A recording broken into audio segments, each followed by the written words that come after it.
Welcome student. आज हम class 12 economics उसका chapter number 11 emerging issue in Indian economy उसका पार्ट 1 है, उसके बारे में यहाँ पे डिस्कशन करने जाने वाले हैं। इससे पहले मैं आपको बता दूँ कि इस चैनल पे मैंने चैप्टर 1 से लेकर चैप्टर 10 तक के सभी पार्ट जो है उसके वीडियो बनाकर डाल दी है, तो आप उसको भी देख लेना। तो ये चैप्टर हम स्टार्ट करते हैं। पहली स्लाइड में उसमें आ रहा है माइग्रेशन। माइग्रेशन की यहाँ पे डेफिनेशन दी हुई है। Migration refers to movement of person from one place to another place.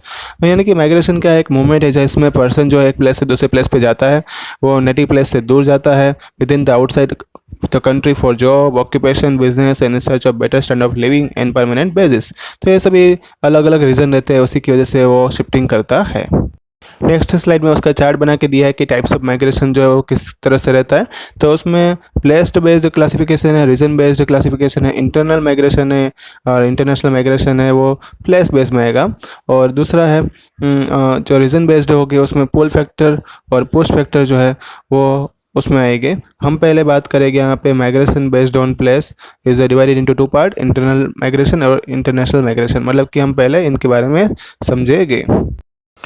Next slide में आ रहा है प्लेस बेस्ड क्लासिफिकेशन। तो यहाँ पे माइग्रेशन जो है उसको जियोग्राफिकल बाउंड्री को बेस रख के अगर किया जाए तो उसको बोलते हैं प्लेस बेस्ड क्लासिफिकेशन। उसमें इंटरनल माइग्रेशन और इंटरनेशनल माइग्रेशन दो आते हैं। पहले हम समझेंगे इंटरनल माइग्रेशन। तो अगर पर्सन की मूवमेंट जो है एक प्लेस से दूसरे प्लेस में रहती है with in the geographical boundary तो उसको बोलेंगे हम इंटरनल माइग्रेशन। कोई पर्सन अगर जो है गुजरात से दूसरे स्टेट में जाके सेटल होता है तो उसको बोलेंगे इंटरनल माइग्रेशन। यहाँ पे जो है गुजरात से मानो कि कोई महाराष्ट्र में जाके शिफ्ट होता है, वहाँ पे सेटल हो गया, तो उसको क्या बोला जाएगा? Internal migration. नेक्स्ट स्लाइड में आ रहा है टाइप्स ऑफ माइग्रेशन में इंटरनेशनल माइग्रेशन। अगर किसी पर्सन की मूवमेंट एक कंट्री से दूसरे कंट्री में होती है तो उसको बोला जाएगा इंटरनेशनल माइग्रेशन। जैसे कि कोई पर्सन गुजरात से दूसरे पार्ट में जाता है, मतलब इंडिया के नहीं लेकिन दूसरे कंट्री के कोई हिस्से में जाता है, वहाँ पे शिफ्ट हो जाता है। यहाँ पे बुक में जो गलती है इसलिए यहाँ पे थोड़ा वो मिस्टेक है, वो याद रखना। यहाँ पे हमेशा इंटरनेशनल माइग्रेशन में एक कंट्री से दूसरे कंट्री में शिफ्टिंग होगी। ये क्यों होती है? For the search of job, occupation, business, better standard of living, permanent settlement जो होता है इंसान का, ये सभी की वजह से जो कोई भी पर्सन है वो एक कंट्री से दूसरे कंट्री में शिफ्ट होता है। और कोई मानो कि दूसरे कंट्री से इंडिया में आके रहता है और यहाँ पे सेटलमेंट करता है तो उनको भी क्या बोला जाएगा? International migration. नेक्स्ट स्लाइड में आ रहा है टाइप्स ऑफ माइग्रेशन में रीजन बेस्ड क्लासिफिकेशन। उसमें भी दो टाइप्स है, migration due to pull factor and migration due to push factor. जब माइग्रेशन होता है पुल फैक्टर, उसके बारे में पहले हम बात करेंगे। कोई पर्सन अगर अट्रैक्ट होता है, लाइफस्टाइल जो रहती है, मॉडर्न इंफ्रास्ट्रक्चर रहता है या तो फैसिलिटी रहती है जो अर्बन एरिया की, उसी की वजह से वो माइग्रेट देयर, मतलब कि वहाँ पे जाके वो शिफ्ट हो जाता है, मतलब गाँव से वो सिटी में शिफ्ट होता है, तो उस टाइप के माइग्रेशन को बोलेंगे migration due to pull factor.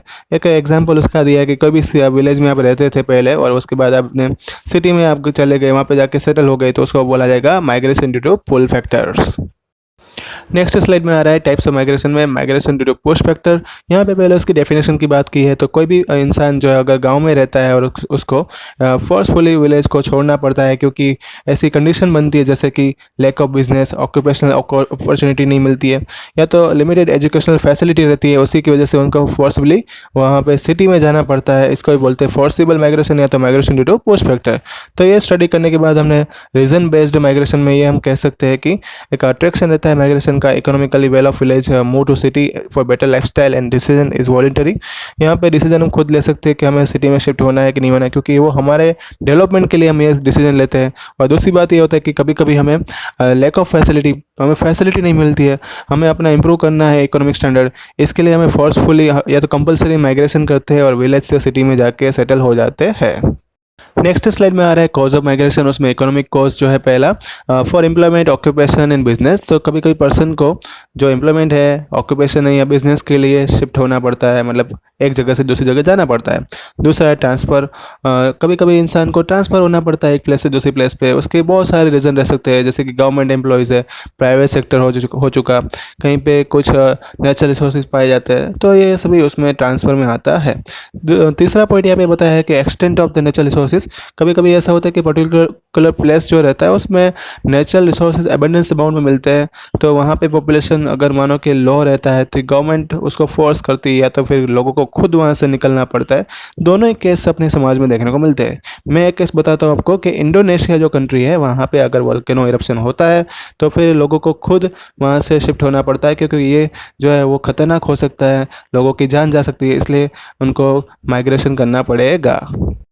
Next slide में आ रहा है उसका fourth point, to attend the better quality education. कभी कभी एजुकेशन जो है वो लिमिटेड रहता है पर्टिकुलर एरिया में, इसलिए इंसान जो है वो hunger for the better education, मतलब वो भूखा रहता है अच्छे एजुकेशन के लिए, तो वो माइग्रेट करता है, एक प्लेस से दूसरी प्लेस पे चला जाता है और वहाँ पे वो परमानेंट भी सेटल हो सकता है अगर ऐसा नेचर बन जाए कि उनको पसंद आ जाए उस जगह, तो वहाँ पे शिफ्ट हो जाता है। फिर दूसरा है कि to get a modern health service.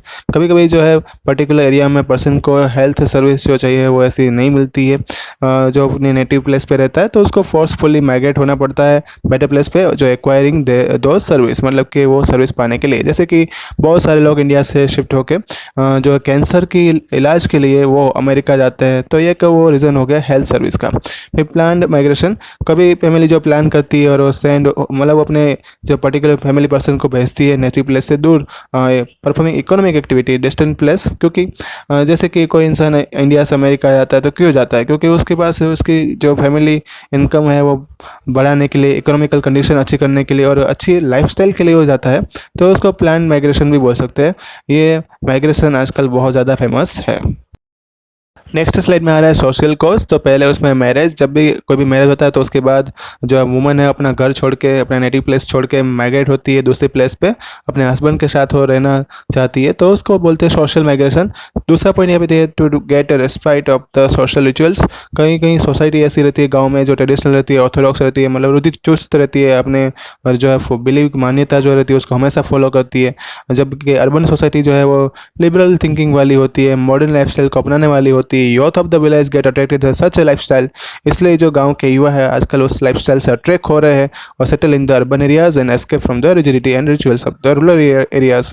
मतलब कि वो गाँव के जो पर्टिकुलर रिचुअल्स है उसको ना निभाते हुए वो सिटी के अर्बन एरियाज में जाके रहना शुरू कर दिया है। उसका रीज़न मतलब एस्केप करना है, इसके मतलब वो भाग जाते हैं क्योंकि उनको ये चीज़ पसंद नहीं आ रही है, ये मेथड जो है लिविंग करी जीने की वो उनको पसंद नहीं आती, इसलिए वो क्या करते हैं, वो चले जाते हैं।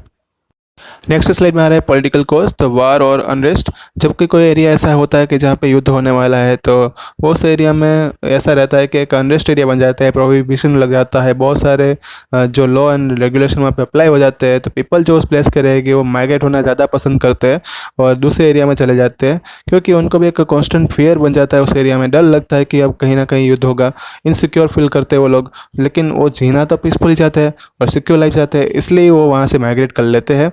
दूसरा है कि अवॉइड द फ्रिक्शन। बहुत सारे रायोटिंग्स और फ्रिक्शन जो है लोगों की लाइफ में आते रहते हैं और इसी की वजह से इंसान क्या करता है, वो वहाँ पे रहना चाहता नहीं है और वो माइग्रेट कर लेता है और एक पीसफुली प्लेस पे वो चला जाता है।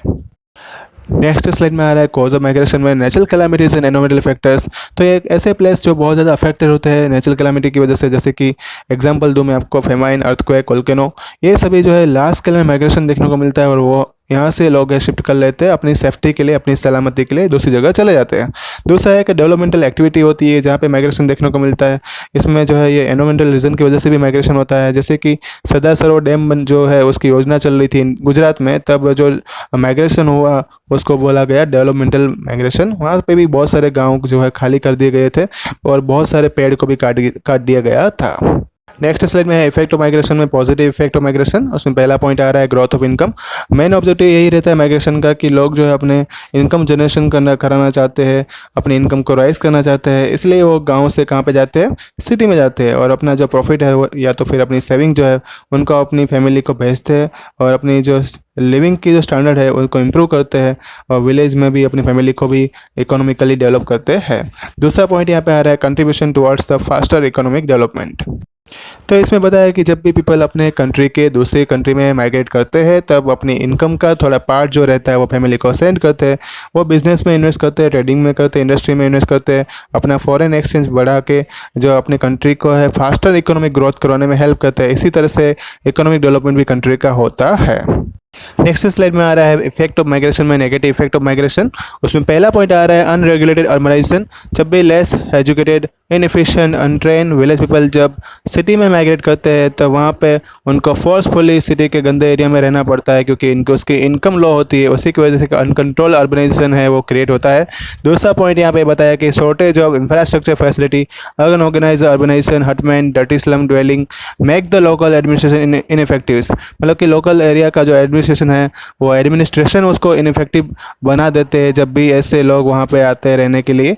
और दूसरी बात तो उनके ये आने की वजह से वहाँ पे water, drainage, road, transportation, communication, toilet, education, school, health service वो सभी इनफ नहीं मिलती है। मतलब वो या तो कम मिलती है या तो मिलती ही नहीं है। उसी की वजह से एक सीरियस हेल्थ इशू है वो क्रिएट होता है, और पुअर क्लास है उससे ज़्यादा अफेक्ट होता है। उनके लाइफ थ्रेटनिंग डिजीज़ जो है उनको हो जाते हैं, जो आजकल हमने देखा कोरोना। ओके, नेक्स्ट स्लाइड में आ रहा है इफेक्ट ऑफ माइग्रेशन में नेगेटिव इफेक्ट ऑफ माइग्रेशन। उसमें तीसरा पॉइंट है problem of environmental pollution. Hutment, dirty slum dwelling जो है इंक्रीज होता है, उसकी वजह से एक शॉर्टेज ऑफ टॉयलेट देखने को मिलता है, ड्रेनेज फैसिलिटी जो है वो कम हो जाती है, और वेस्ट रिमूवल की सिस्टम जो है उसमें शॉर्टेज आ जाती है। एनवायरमेंटल पॉल्यूशन बढ़ता है, उसी की वजह से सीरियस इशू जो है वो देखने को मिलता है और माइग्रेशन शुरू होता है।